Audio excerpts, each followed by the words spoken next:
Kitana's longtime enemy Shao Kahn was dead, and the alliance between Shang Tsung and Quan Chi was defeated with the help of warriors from Earthrealm. Although there was peace once more throughout the realms, all was not right for Kitana. Saddened by the death of Goro, she attended a ceremony in the Kotan Palace to honor her fallen friend and ally. Following Shokan tradition, Prince Goro's body was lowered into the molten rock contained within the throne room itself. As Kitana said goodbye to her wartime ally, she also held a moment of silence for Liu Kang, and secretly wished he had joined her in Edenia so many years ago.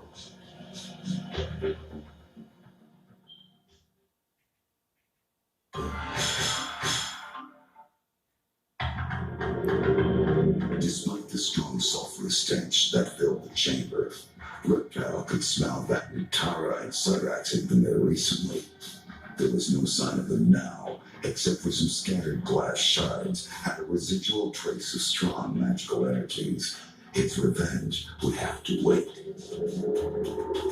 Suddenly, an expected hush filled the chamber as energy cascaded around what appeared to be a dragon embryo. The tiny dragon stretched, and the head cracked. A beam of energy ripped up from inside and lanced into Reptile. His world was filled with a roaring power as his squamous body was twisted and transformed. The ancient prophecy had been fulfilled. The Dragon King had returned.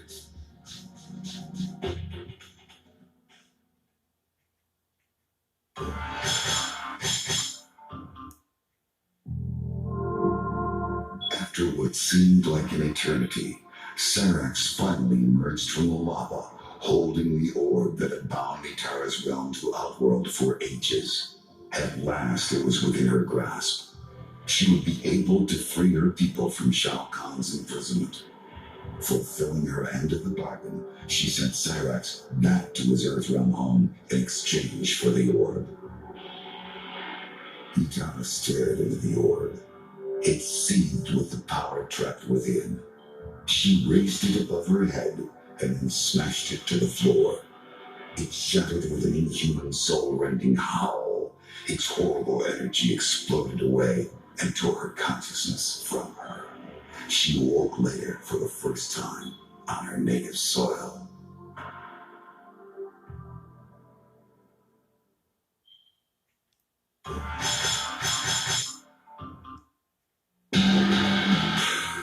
Sent by the sorcerer Shang Tsung, the two Oni known as Traman and Moloch confronted Quan Chi, enraged that he had tried to leave them strangled in the bowels of the Netherrealm. In the battle that ensued, Traman leapt at Quan Chi, and both combatants stumbled into the inner sentinel chamber. Moments later, Traman emerged from the chamber, altered from his previous form.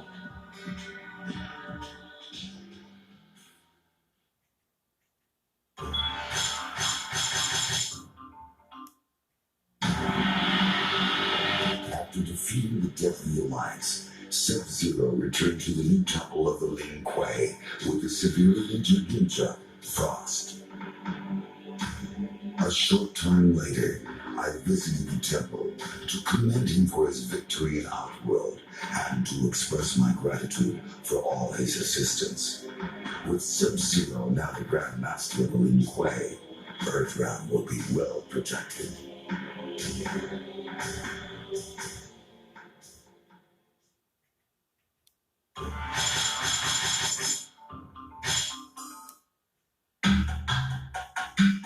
Borracho looked gruff, but beamed inwardly. With their victory over the deadly alliance complete, he and Kunlao had liberated Outworld from its latest threat.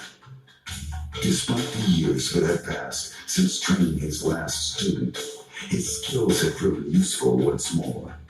He was elated, but it would be inappropriate to express such emotions in front of his newest apprentice. Kunlao invited his master to return with him to Earthrealm to teach more warriors at the Wuxi Academy.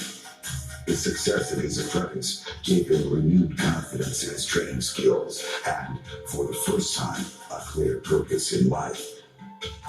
Borracho offered only token resistance. He accepted the offer because the defenders of Earthrealm could certainly use his help, but more importantly, because Earthrealm's rights line put Outworld's liquor to shame.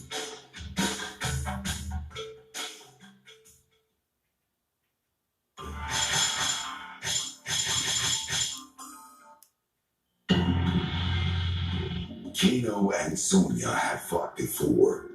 Although Kano was humiliated by his defeat at her hands so many years ago, this time the outcome would be different.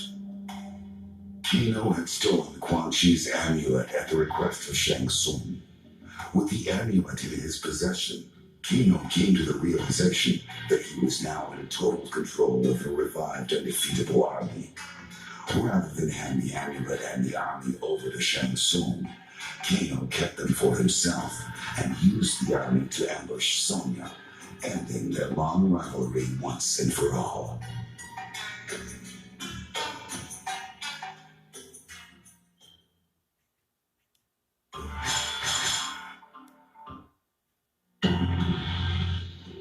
Having been enslaved through sorcery to guard the molten incubation chamber, Blaze was finally freed once the dragon egg had hatched. He then resumed the quest he had undertaken before being subdued by his captors.